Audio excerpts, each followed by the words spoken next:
let it out too, and taste the sweet of spring. We're in Cornwall. This is the control room at Martian Engineering, and this is where we've been compiling the box set and where I've made quite a few records in the last many years.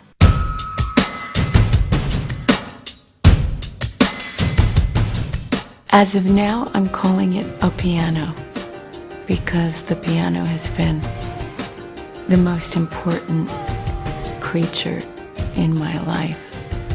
I guess more than anything, as far as a musical being, more than anything. I think I know pretty much what's on it. Because I have another few weeks, things can change, which is always fun. Those last minute changes are usually good, or I regret for the rest of my life, but I have a feeling that it will benefit the box.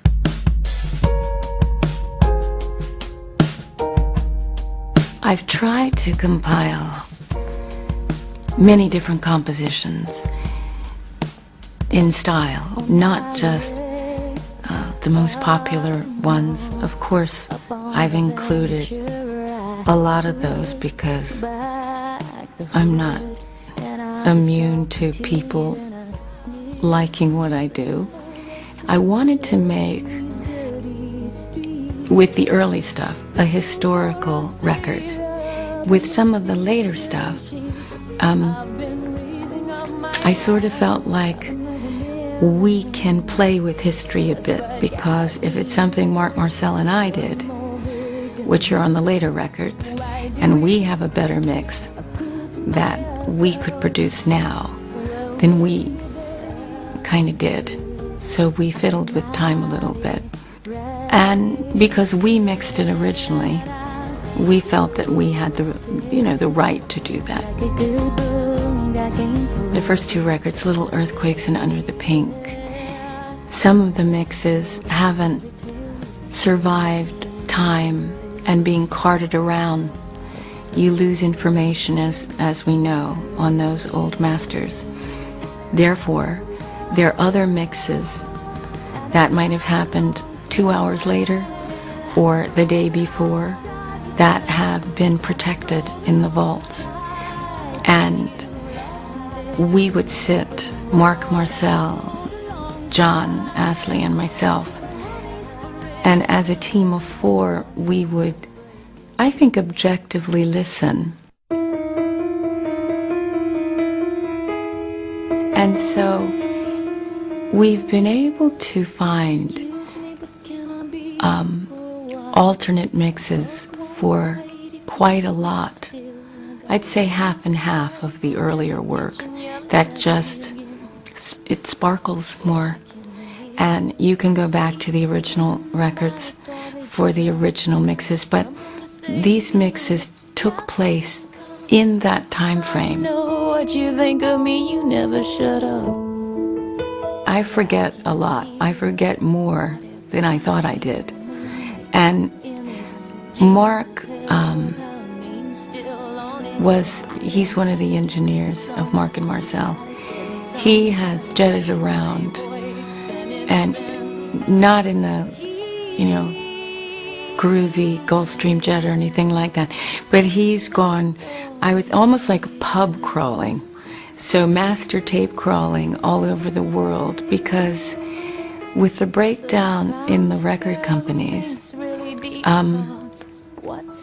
well, I have heard that you can find master tapes under people's beds in dormitories, because it's become sort of like the sacking of Rome by the Gauls. It's similar to that. And so some things have been preserved. The Warner tape library is quite good, but because part of my career happened in England, anything that got mixed over here, it's, well, your guess good as ours where those tapes were. Sometimes I hear my voice and it's been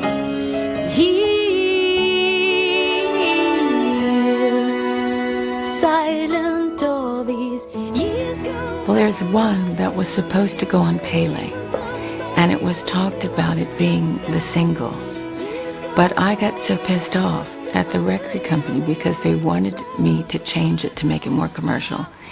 And it was at the harpsichord, and they wanted me to take the harpsichord off.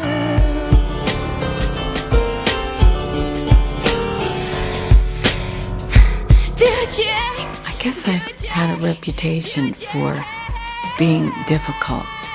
And if you're the songs, you will think that I'm a good, ferocious lioness. If you're the record company, you're going to think I'm a bitch. It's called Sucker Reprise. That's what we called it, fondly known as Walk to Dublin. And it was going to be, I think, possibly the first single on Pele if I had agreed to changing it. Well, I didn't agree, so I told Mark to hide it and make it go away and make me forget about it. And the thing is, I forgot about it. And we mixed it. We didn't even mix it then. We mixed it in 1998 because I needed B-sides desperately for Choir Girl. And once I heard it after they mixed it, I said, well, I'm not giving this away as a B-side. And so then I forgot about it again. And so now this little song has made its way on, but how I originally wanted it.